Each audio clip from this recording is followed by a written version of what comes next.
तो मैं बिजी बहुत था दिल्ली के प्रोग्राम में। 25 का हमारा प्रोग्राम था, 22 का उनका था। मैंने मना भी किया, मैंने कहा मैं आपकी किताब पढ़ नहीं पाऊंगा इतने दिनों में, और बिना पढ़े मैं आपकी किताब लॉन्च करूं, उस पर विचार रखूं, ये ठीक नहीं है। वो कह रहे जी आपका काम ही रोज यही है एजुकेशन का, आप सेमिनार कर रहे हैं, हमने वही लिखा है इसमें, आप अपनी ही बात कहना वहां आके। ये बात मैंने वहां भी कही। मां सीता ने क्यों रोका रथ? उस वक्त लव उसके पेट में पल रहा था, उसका बच्चा, और मां सीता ने कहा लक्ष्मण से कि मेरे बच्चे का जन्म चाहे राम के घर में हो, वो भी राजा है, चाहे राजा जनक के घर में हो, मेरे पिता के घर में, वो भी राजा है। दोनों जगह इसको क्या शिक्षा मिलेगी? इसको तीर चलाना सिखाया जाएगा, युद्ध कला सिखाई जाएगी, इसको राजनीति सिखाई जाएगी, मगर इंसान होना इसे कौन सिखाएगा? मुझे अपने बच्चे को वहां जन्म देना है, वहां इसको पढ़ाना है जहां इसे इंसान होना सिखाया जाए। और आप देखते हैं फिर, अगर याद हो कि राम का छोड़ा हुआ घोड़ा पूरे भारत में घूम रहा था जब राम ने कहा मुझे चक्रवर्ती राजा बनना है। उस पे एक पैगाम लिखा हुआ था कि जो भी इस घोड़े को रोकेगा उसको मेरे साथ युद्ध करना पड़ेगा, क्योंकि राम का अहंकार बढ़ गया था। महात्मा रावण, मेघनाथ, कुंभकर्ण सबको मार के उसे लगा अब कौन मेरे से लड़ सकता है। किसी ने नहीं रोका। किसने रोका उसे? लव कुश ने। लव कुश ने रोका, जिन्होंने यहां से शिक्षा दी। और जानते हैं, बिना शिक्षा के ये गुण आप में भी है, ये गुण आप में भी है सारी कौम में, मगर अब इस्तेमाल कम करता। बता रहा हूं अभी गुण कहां है आप में। ये बाजार में एक आदमी को 10 लोग पीट रहे हों, कोई नहीं छुड़वाता। दुकानदार सब डरते हुए, ना यार पता नहीं कौन है। हमारा आदमी चाहे अकेला ही हो, चाहे बिल्कुल सिंगल हड्डी का हो, उसके सामने नहीं पीट सकते। घुस जाएगा, खुद पिट जाए चाहे, और उसको छुड़वाएगा। ये आप में गुण है वही जो उस वक्त लव कुश में था। उन्होंने घोड़ा रोक लिया कि नहीं, कोई क्यों कहे कि सारी दुनिया मेरी गुलाम हो जाए, नहीं हो सकता। ये नाम है वाल्मीकि नाम, जो हमारे साथ जुड़ा है, जिसके लिए ब्रह्मा कहते हैं कि वहां जाओ भारद्वाज को, जिसके आगे राम दंडवत प्रणाम करता है, जहां मां सीता कहती कि मेरे बच्चे यहां पलने चाहिए, वो नाम है। और हम उस नाम से भटके हुए हैं। हम धागे तबीजों में हैं। हमने और बाबा पैदा कर दिए हैं, और देवियां पैदा कर दी हैं। अजीबोगरीब, मुझे हरियाणा में बताया, मुझे पता ही था वहां की भाषा का। यहां भी कई रिवाज हो सकते हैं जो मैं सीखूंगा, आज पूछूंगा लोगों से। वो कह रहे जी हमारे को कोई सुख दुख हो जाए घर में तो हम ना बच्चे को कंकर मार देते हैं। मैं बड़ा हैरान हुआ, बच्चे को कंकर मार के आपका सुख दुख कैसे ठीक होता है? मैं सोचता रहा क्या है। फिर मैंने उनको पूछा है, मैंने पूरी बात बताओ ये क्या है। वो कह रहे जब भी कोई सुख दुख होता है तो देवी के नाम पे सुअर के बच्चे को हम कंकर मार देते। कंकर मतलब निशानी लगा दी कि देवी हमारा बच्चा ठीक कर दे, इसको हम काट के चढ़ा देंगे। मैं बड़ा हैरान हुआ, बात तब समझ में आई। पहले कंकर ही कंकर मैंने सुना था कि कंकर मार देते हैं ठीक हो जाते हैं। जब उस इलाके में गया तो सोचा, पूछा, हमसे समझा। अब मैं कहानी जोड़ने जा रहा हूं कि रामायण की रचना क्यों हुई। इसी के साथ, सूअर के साथ, सूअर ही नहीं, कुछ लोग मुर्गा काटते, बकरा काट, जो भी काटते हो, मगर जीव तो है ना, जीव, उसको भी दुख होता है। रामायण की रचना कब होती है? जब विष्णु शिकार खेलने गए। शिकार राजा लोगों का एक शौक होता है, शिकार खेलना। बच्चों का हमारे बीच में भी है। हम शिकार नहीं खेलते, हम पतंग से पतंग काट देते हैं, कंचे से कंचा मार देते हैं। है वही तरीका, वही कि निशाना सही लगा तो बड़ी खुशी होती है। इसी पे झगड़े भी हो जाते हैं, लड़ाइयां भी हो जाती हैं। और सोचो तो कंचे की कीमत कितनी, 5-10 पैसे, उस पर भी लड़ पड़ते हैं। तो लड़ते कंचे के लिए नहीं, लड़ते अपने पौरुष के लिए कि मैं ठीक हूं, मेरा निशाना सही है।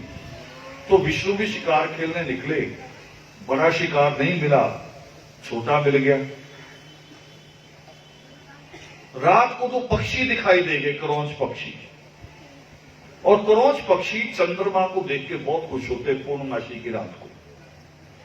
उनकी आवाज उसके कान में पड़ी, उसने सोचा शिकार यही होता ना कि तीर सही लगा।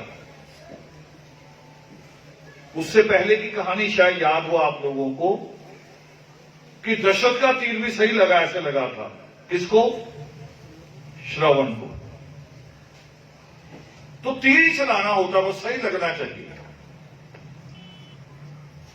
तो उसने अपना तीर चलाया, एक पक्षी को लगा, वो तड़पता हुआ गिरा, मृत्यु हो गई। मगर दूसरा चीखने लगा अपने साथी के लिए। और हमें क्या लगता है, हम भी जब ऐसे किसी जानवर को काटते हैं, हमें क्या लगता है? हम सोचते जानवर है, ची ची कर रहा है, चीखने दो, आदमी थोड़ी है। और वहां परमात्मा प्रकट हुए, सृष्टिकर्ता वाल्मीकि दयावान। मरे हुए क्रौंच को हाथ में लिया और विष्णु को दिखाया कि देख, तेरे शौक ने इसकी जान ले ली, और इसका साथी देख कैसे तड़प रहा है, चीख रहा है। और तुम्हें तो लगता होगा खाली चींची है। और वहां परमात्मा ने रामायण का, बल्कि दुनिया का पहला श्लोक का पहला गीत, एक कवि आपको पढ़ाया जाता है किताबों में, सुमित्रा नंदन पंत, हमारी किताबों में होता है कवि। तो सुमित्रा नंदन पंत ने भी लिखा इसके ऊपर, क्रौंच वध पे और परमात्मा के पहले श्लोक पे। उन्होंने लिखा कि वियोगी होगा पहला कवि, आह से उपजा होगा गान, उमड़ कर आंखों से चुपचाप बही होगी कविता अनजान। कि कोई दुख घटित हुआ होगा और उस दुख पे ये संसार का पहला गीत आया। और क्या कहा ईश्वर ने? पहला श्लोक क्या था? मां निषाद प्रतिष्ठाम तवम गमा शाश्वती समा, यक क्रौंच मिथुना दे कामवती काम मोहिता। ईश्वर कहते हैं कि ये प्रेम में मगन जो पक्षियों को तुमने जुदाई का दुख दिया, अगले जन्म में तुम्हें भी ये जुदाई का दुख भोगना पड़ेगा। इसलिए राम ने कहा त्रिकालदर्शी, क्योंकि वो राम का भविष्य भी जानते थे, भविष्य लिख दिया। उसका भय, सीधे हो जाओ, सीधे हो जाओ इधर। और अब सोचो, हम सोचते हैं कि जीव की एक हत्या कर देंगे, जीव, चलो जीव हत्या भी छोड़ो। मैं सोचूं कि मैं एक प्रसाद की थाली यहां रख के और ईश्वर को कहूं कि ये तो थाली भरी हुई रखी है मैंने, अब मेरा ये काम कर देना। 5 रुपए 10 रुपए जेब से निकालूं और ऐसे रखूं। हम दूसरी जगह भी ऐसे ही करते हैं, जहां भी जाते हैं, बड़े बड़े मंदिरों में भी जाओ, वहां भी यही करता आदमी। करा ईश्वर को जरा ये 10 एडवांस, लड़की के लिए लड़का ढूंढ देना, लड़के के लिए नौकरी ढूंढ देना, मेरा मकान बना देना, तो 101 और दे देंगे। यही करते हैं। और नहीं करोगे, ईश्वर को कह रहे 10 एडवांस दे दिए, करोगे तो 101 मिल जाएगा, नहीं तो नहीं मिलेगा। यानी ईश्वर ना हुआ, हमारा मजदूर हो गया। ईश्वर रिश्ते ढूंढेगा, ईश्वर आपको मकान बना के देगा, तो ये हाथ पैर क्यों दिए? ये हाथ पैर किस लिए? ये दिमाग किस लिए? इसीलिए तो है कि आप अपनी मेहनत खुद करो। और सृष्टिकर्ता वाल्मीकि दयावान यही बात लिखते हैं योग सृष्टि में, जो मूल कहनी चाह रहा हूं मैं आपको। उन्होंने कहा कि आप जो भी प्राप्त करना चाहो, जो बनना चाहो, संसार की कोई ताकत आपको रोक नहीं सकती। वो जो हमें सिखाया ना पंडित ने कि आप इस कौम में इसलिए पैदा हुए, पिछले जन्म में पाप किया था, चलो अब कूड़ा उठाओ, झाड़ू मारो, ये नहीं है। अगर ऐसा होता तो एक बात बताओ बच्चे, बताओ आप, सूर्य किस दिशा से निकलता है?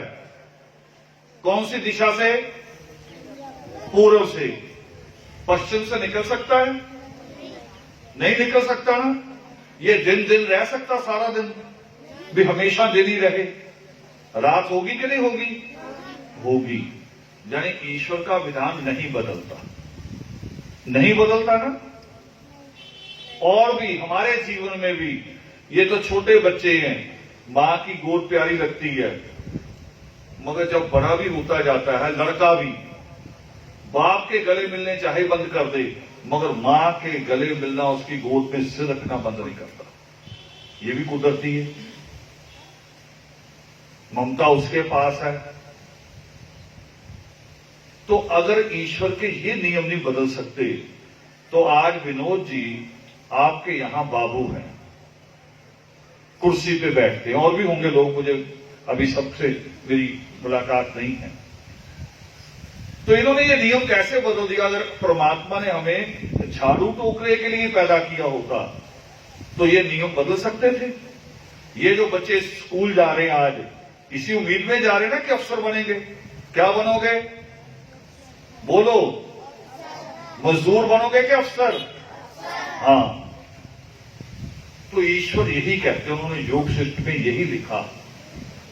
और एक लाइन में तो हमारे वहम को तोड़ा उन्होंने लिखा एक जगह लाइन कि ऐसा सोचकर दुखी ना हो कि भाग्य का लिखा मिटाया नहीं जा सकता। ये सृष्टिकर्ता वाल्मीकि दयावान लिखते हैं पावन योग शिष्ट में कि तुम अपनी किस्मत खुद लिखोगे, तुम्हारी किस्मत कोई नहीं लिखेगा। बिल्कुल कोरे कागज की तरह, जैसे टीचर देता ना कोरा कागज एग्जाम में, तो बच्चे ने जितनी मेहनत की होती है उतने आंसर लिखता है, उतने नंबर मिलते हैं। हमारा जीवन भी ऐसा ही है, जितनी मेहनत करेंगे उतना सुख मिलेगा आगे चल के। मैंने कहा था बीच में कि मोक्ष पे लास्ट में बात करेंगे। क्या है मोक्ष? और इसको समझाते ही हैं, सृष्टिकर्ता वाल्मीकि दयावान समझाते। जब भारद्वाज गए ब्रह्मा के कहने पे और परमात्मा प्रकट हुए, तो भारद्वाज ने कुछ सवाल किए, शंकाएं थी। शंकाएं होती है कि जब आदमी मुक्त नहीं हो पाता। बुद्ध को भी शंकाएं थी, उसके सवाल थे। भारद्वाज ने सवाल किया, आज आपने नोट करना है ये सवाल क्या था और जवाब क्या था, और हमने इसे अपनी प्रार्थना में जोड़ दिया ताकि रोज हम याद करें, रोज याद करें। भारद्वाज ने पूछा ईश्वर से कि सबसे अच्छा दिन कौन सा है? सबसे अच्छा दिन। आदत है ना हमें भी, बच्चों की शादी करनी हो पंडित के पास पहुंच जाते हैं। बच्चा आपका, इसको पढ़ाया रखा आपने, पैसा भी आपका ही खर्च होना शादी पे, मगर डेट पंडित निकालेगा। मकान आप बनाते हो, पूछने जाते हो पंडित से कि जी कब घुस जाएं, कब नए घर में रहें या किराए पे जीते रहें, पंडित बताएगा। और वो अच्छा बताएगा कभी आपको? वो अच्छा बताता तो अभी सरकार बनी हो तो पूरा संत ही है ना जो आपका मुख्यमंत्री है, पूरे भगवान चोला पहनता है। अभी भी आपकी किसी एक समस्या पर भी उसने सोचा? एक पे भी नहीं सोचा, बल्कि रोक लगा रहे हैं, वो नहीं सोचेगा। जब भारद्वाज ने पूछा कि सबसे अच्छा दिन कौन सा होता है, तो ईश्वर ने क्या जवाब दिया? सृष्टिकर्ता वाल्मीकि दयावान ने, वो करे आज, जिस दिन मन में अच्छा करने का विचार आ जाए, जिस दिन तुम आलस छोड़ने को तैयार हो जाओ, जिस दिन तुम मेहनत को तैयार हो जाओ, वही दिन सबसे अच्छा है। अब एक और मिसाल दे रहा हूं, ये बच्चे जिनके पास बड़े मोबाइल है। अब आपका तो मोबाइल है, इसमें पीछे की डेट निकालनी चाहो या आगे की, निकल आती है ना। 100 साल आगे की भी निकालना चाहो, 2021 की निकल आएगी। तो 15 अगस्त 1947 उस दिन क्या हुआ था? क्या हुआ था 15 अगस्त 1947 को? देश आजाद। वो डेट भरो, मोबाइल से निकालो, देखो उस दिन पूर्णमासी थी या मंगलवार था, हनुमान का दिन? नहीं था। तब भी देश आजाद हो गया। हम उससे पहले आजाद हुए। देश से पहले बाबा साहब अम्बेडकर ने हमें पहले आजाद करवाया। देश आजाद हुआ 1947 में, 47। हमारी आजादी आई 32 में, 1932 में, 32 में, जब बाबा साहब अम्बेडकर ने हमें स्कूल जाने का अधिकार दिलाया, बराबर बाबू बन के दफ्तर पे बैठने का अधिकार दिलाया और पार्लियामेंट और विधानसभा में चुनाव लड़के पहुंचने का अधिकार दिलाया। वो है 24 सितंबर 1932। उस दिन भी पूर्णमासी नहीं थी और हमें आजादी मिल गई, मगर हमारा दिमाग अभी भी फंसा हुआ है। बच्चों की शादी और पंडित से पूछेंगे। मुझे एतराज क्यों है? मैं क्यों एतराज कर रहा हूं? एतराज इसलिए कर रहा हूं कि शादी निकलती सर्दी के दिनों में कौन से महीने की? फरवरी महीने की। अभी रुक जाएगा थोड़े दिन, फिर निकलेगी मार्च अप्रैल की। और पेपर कब होते हैं बच्चों के? मार्च में और अप्रैल में कॉलेज के। उन्हीं दिनों की डेट निकालता पंडित हमारे लिए, कह बाकी तारा डूबा हुआ है। और फिर हम तो और भी दुष्ट हैं। शादी 15 दिन बाद होती है, 15 दिन पहले डीजे लगा देंगे बस्ती की तरफ मुंह करके, बाकियों की तरफ मुंह करके। लो जी, हमारे लड़के की शादी है, जैसे आपके लड़के दुनिया के पहले लड़के की शादी हो रही। जैसे 15 दिन ना खुद पढ़ना, ना पड़ोसियों को, बाकी बस्ती को पढ़ने देना। इसलिए इतराज हूं। हमारे बच्चों की 15 दिन पढ़ाई खराब होती है। राजस्थान बीकानेर में मैंने एक बेटी को, मुझे बताया गया कि ये बेटी पूरे बीकानेर की 8वीं क्लास का बोर्ड है वहां। पूरे बीकानेर में इसने टॉप किया है। मैंने कहा उसको, बच्चे को मंच पे बुलाओ, मैं मिलना चाहता हूं, अच्छे, इतना अच्छा बच्चा। सारे पब्लिक से मिलाया और उस बच्चे ने फिर मुझे क्या बताया? वो कह रही थी मैं पूरे राजस्थान में टॉप आ सकती, इससे सिर्फ आधे नंबर का फर्क पड़ा है। और वो इसलिए पड़ा है कि हमारे घर में शादी रखी हुई थी मेरे पेपरों के घर में ही। अगर उन दिनों शादी ना होती तो मैं पूरा राजस्थान टॉप करती। ऐसे पता नहीं कितने बच्चे होंगे। चलो टॉपर ना हो, हमारी शादियों से फेल हो जाते हैं बच्चे। ये माएं क्या करती हैं? बड़ा बड़ा शौक है शादियों का। शादियों का क्या, मरने का भी बड़ा शौक है। मरने में भी बड़ा खुश होके जाते हैं। हमारे एक साथी हैं रंजीत,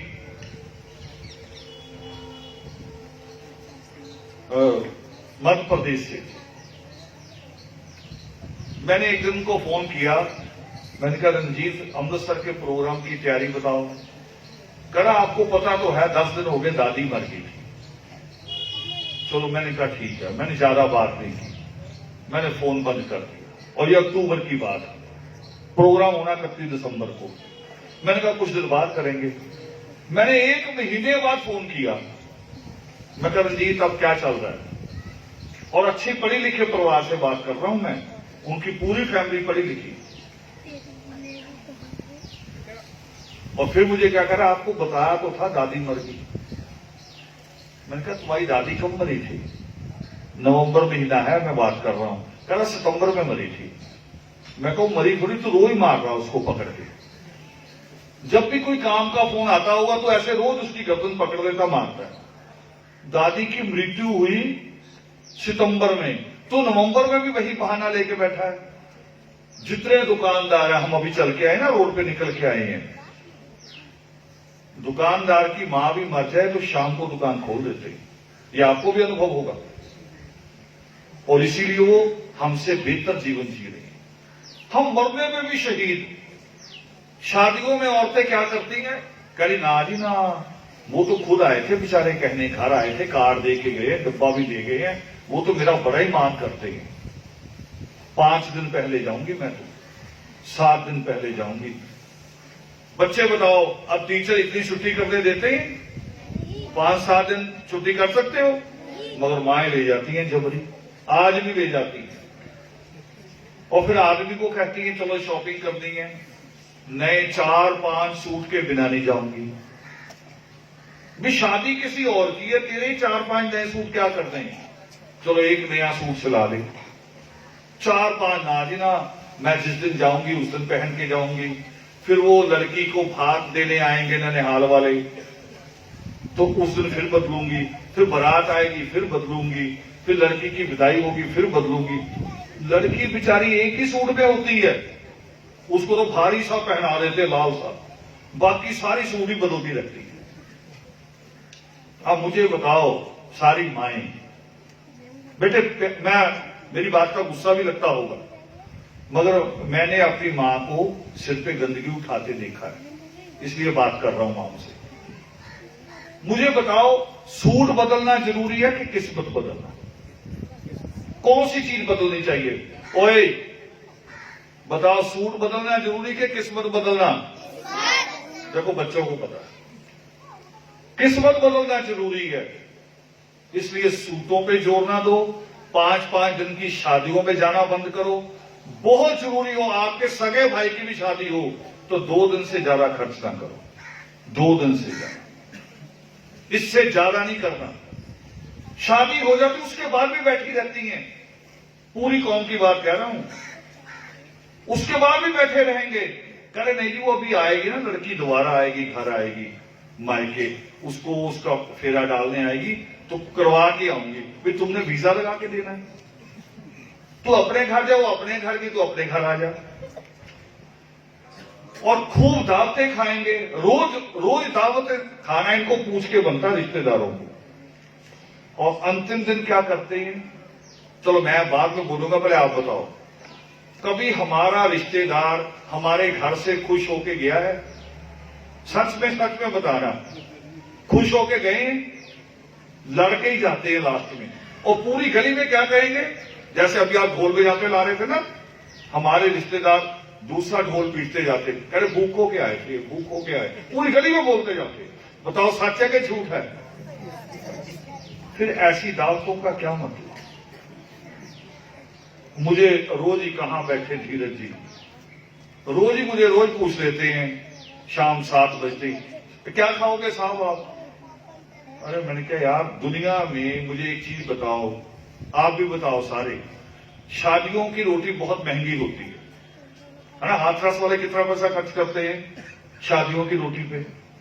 1-1.5 लाख तो खर्चते होंगे ना? एक चीज बताओ छोटी सी, दाल रोटी या जो सब्जी मौसमी होती है, जैसे गोभी आ जाती, गाजर आ जाती है, ये रोटी खाने से कभी किसी के पेट में दर्द हुआ कि शादी की रोटी से हुआ? बताओ किस रोटी से पेट में दर्द होता है? और देखो ज्ञान कहां है? मेरी तो जरूरत ही नहीं, बच्चों को ज्ञान है। 1-1.5 लाख वाली रोटी पेट में दर्द कराती है, और दाल फुल्का पेट में कोई दर्द नहीं कराता। मैंने भी दालों के नाम अब याद कर लिए, मैं रोज बता देता हूं कि आज ये वाली बता दो, बस मिर्च ना डालना, कहीं वो दर्द करा दे। मिर्च बड़ी तीखी खाते हो, मिर्च भी रोको। क्यों कह रहा हूं? मिर्च यहां असर करती है सीधी, यहां बुद्धि पे, दिमाग पे, गुस्से पे भी तभी आप ज्यादा रखते हो। लड़ने से बाद में सोचते, लड़ पहले पड़ते, करे सोचेंगे बाद में, उसका नुकसान होता है, नुकसान होता है। मुझे कभी कभी लोग कहते हैं, पहले मैंने 2-3 लड़ाइयां लड़ी बड़ी बड़ी देश की। जब गुहाना में अग्निकांड हुआ, हम लड़े, रातों को भी उन्हीं जगह में घूमते रहे हम गाड़ी लेके, बिना किसी गनमैन के, बिना कोई हथियार के, पूरी ताकत से लड़े हम। अब कई लड़ाइयां हम नहीं लड़ते। लोग मुझे कहते हैं कि आप कायर हो गए? मैं कहा नहीं, कायर हो गया हूं। वो लड़ी थी मैंने अचानक लड़ी थी, तब मेरे पीछे इतना परिवार नहीं था। आज मेरे पीछे परिवार है। पहले दादियों का मुझे फोन आया करता था कि जी मेरी पोती इतनी बड़ी होगी, लड़का ढूंढो। आज दादी का फोन बदल के आता है, वो कह रही थी इसने वो कौन सी क्लास कर लिया, इंटर कर लिया कुछ, अब ये कह रही मैं फलाना कोर्स करूंगी, और वो तो हाथरस में होता नहीं है। अब मैं इसको वहां आगरा कैसे भेजूं, लखनऊ कैसे भेजूं। दादी अब ऐसे फोन आते हैं तो मुझे खुशी होती है। फिर मैं उसको कहता हूं तुम्हारी केवल तुम्हारी बेटी नहीं जा रही, तुम्हारी पोती नहीं जा रही, वहां हजारों बच्चे और मिलेंगे, इसे भेज दो। और जिस दिन ये कुछ बन के आएगी, वहां से डॉक्टर बन के आएगी, सबसे ज्यादा तुम्हें गर्व होगा। फिर वो क्या कहती है, थोड़ी डरी तो होती है दादी, तो मुझे भी सोचते बाबा है, संत है ना, मुझे भी ऐसी बातें पूछती हैं भोग वाली। अच्छा भेज तो देते हैं, फिर ना आप अपना वो रखना आशीर्वाद, जबकि आशीर्वाद कुछ होता नहीं। ये तो दुआएं होती हैं, अच्छी दुआएं हम मांगते हैं अपने बच्चों के लिए, वो मांगी जाती ईश्वर से, हम दे नहीं सकते। एक शायर ने कहा, क्या देते हम किसी को दुआए सलामती, क्या देते हम किसी को दुआए सलामती, अपनी ही जिंदगी का किसे एतबार। मैं किसी को दुआ दूं अच्छा 100 साल जियो, मुझे अगले सांस अपनी पता नहीं कि अगली सांस है कि नहीं है। तो मगर दादी कहती है तो उसका मैं दिल रखवाऊंगा, अच्छा कोई नहीं, घबराओ ना, मैंने सब प्रबंध कर रखे, ठीक जाएगी। बदल गया आप समा, और यही हम चाहते हैं। शुरू में मैंने एक सवाल कहा कि हम बालमित्र हैं, मगर ना परमात्मा को मानते हैं ना उनकी बात मानते हैं। अब मैं वही बात खत्म करने जा रहा हूं, वहीं पे कुछ चीजें मैंने उनके ग्रंथों के नाम लिए कि वहां उन्होंने क्या क्या लिखा हमारे लिए। एक जगह उन्होंने लिखा, अभी थोड़े दिनों में आने वाला है और पखंड आने वाला, करवा चौथ की मैंने बात की, औरतें व्रत रखती है, आदमियों की उम्र बढ़ जाए। आदमी कहता मुझे शराब पी के मरना है, तो कैसे उम्र बढ़ जाएगी, बढ़ जाएगी। मुझे कैप्सूल खा के मरना है, मैं तो कैसे बढ़ जाएगी। और औरत के भूखे रहने से उम्र बढ़ेगी, ये को कैसी बात है। एक छोटी सी बात बताओ, आप भी बताएंगे। वैसे ईश्वर किसी के साथ ऐसा ना करे, मगर किसी किन्हीं बच्चों की माता पिता में से किसी एक को चुनो भी, एक अगर ना रहे तो आदमी बताएंगे कि बच्चों को कौन ठीक से पाल सकता है, मां कि पिता। बताओ, देखो बच्चे भी बता रहे। तो फिर व्रत किसे रखना चाहिए, लंबी उम्र किसकी होनी चाहिए, औरतों की। तो व्रत किसे रखना चाहिए, पिता को। मगर पखंड बना रखा, ये कुछ नहीं। एक जगह और लिखा सृष्टिकर्ता वाल्मीकि दयावान ने, अभी जो आने वाला श्राद्ध होता बुजुर्गों का, साल में कितने दिन होते बेटे, कितने दिन होते साल में, 365। हम दिन में कितनी बार खाना खाते हैं, चलो 2 ही मान लेता हूं। 365 को 2 से गुना करो, कितना हुआ, 730। हम खाना खाते हैं 730 बार, तो बुजुर्गों के लिए निकालते एक दिन का, एक समय का। उस पे सृष्टिकर्ता वाल्मीकि दयावान क्या कहते हैं, वो कहते हैं कि अगर परलोक गए आदमी को श्राद्ध करने से खाना प्राप्त हो सकता है, फिर यात्रा पर जाने वाले का भी श्राद्ध कर दिया करो। मैं आया आज, आप लोग नाश्ता पूछ रहे थे मुझे, नाश्ता करूंगा 1 घंटा खराब करूंगा, नाश्ता करने की जरूरत ही नहीं, मुझे यहां बिठाओ, उधर बैठ के मेरा श्राद्ध कर दो, खाना आ जाएगा मेरे पेट में। देखो यही सामने ही हूं, तो परलोक का तो पता ही नहीं कहां है, इस दिशा में है, इधर है, उधर है, नीचे है, कहां है। और फिर उल्टा ही क्यों सोचते हम, उसको सीधा क्यों नहीं सोच सकते। वो जो सृष्टिकर्ता वाल्मीकि दयावान ने विष्णु से कहा था कि तुम्हें भी अगले जन्म में यही जुदाई का दुख भोगना होगा, तो विष्णु राम के रूप में आए, सीता की जुदाई का दुख भोगा ना, तो इसका मतलब अगला जन्म है। तो हम ये क्यों नहीं सोच सकते कि मेरी मां जो 10 साल पहले जिसकी मृत्यु हुई, मैं उसको ये क्यों सोचूं कि वो भटक रही है, मैं उसका श्राद्ध करूंगा। मैं उसको ऐसे क्यों नहीं सोच सकता कि उसका जन्म हो गया होगा, वो किसी भाई की बहन बन गई होगी, किसी मां की गोद भरी होगी, बेटी बन के आज 7-8 साल की उसके साथ घूम रही होगी। मैं ये क्यों नहीं सोचता? हम ऐसा क्यों नहीं सोच सकते कि हमारे बुजुर्ग किसी के घर में छोटे छोटे बच्चों के रूप में भाग दौड़ खेल रहे होंगे? हम उल्टा ही सोच रहे हैं कि भूत होगा शायद, उसको वो भूत ही ना, इसका मतलब जिसको खाना दे रहे, जिसको अभी तक ठिकाना नहीं मिला, हम उसको खाना दें। हमारा सोचना गलत, उसको हम पॉजिटिव नहीं सोच रहे, ईश्वर की तरह भी नहीं सोच रहे। हम सोच रहे असल में ना एक गठजोड़ है देश का। जैसे कहते ना राजनीति में कि नेता का और दलालों का गठजोड़ होता है। अभी जैसे हंगामा हो रहा ना, पहले बोफोर्स का हुआ था, अब जहाजों का हो रहा है कि लीडरों ने खरीदी, दलालों ने पैसा खाया और लीडरों को भी दे दिया थोड़ा थोड़ा। धर्म में भी दलाल है, पंडित वहम फैलाता है, बनिए की दुकान चलती, गठजोड़ है आपस में। और हमारी जेब हल्की हो जाती है, हमें कुछ भी नहीं मिलता। हम 100 साल पहले भी 1872 में नगर पालिका एक्ट बना था। 1872 में नगर पालिका में घूम रहे हैं, करवा चौथ भी कर लिए, श्राद्ध भी कर लिए, अहुई भी कर ली, सारे त्योहार कर लेते हैं। अभी होली की तैयारी भी शुरू कर दी होगी लोगों ने, होली आएगी। सबसे गंदा बदतमीजी का त्योहार है।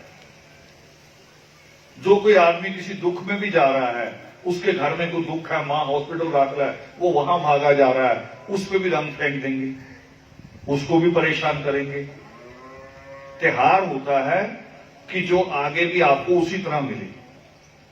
हम प्रगट दिवस मनाते हैं, एक दूसरे को मुबारकबाद कहते हैं, वो भी उसी तरह से मिले। और नहीं कहीं तो हम उससे पूछते हैं क्या दुख है, क्यों खुश क्यों नहीं है।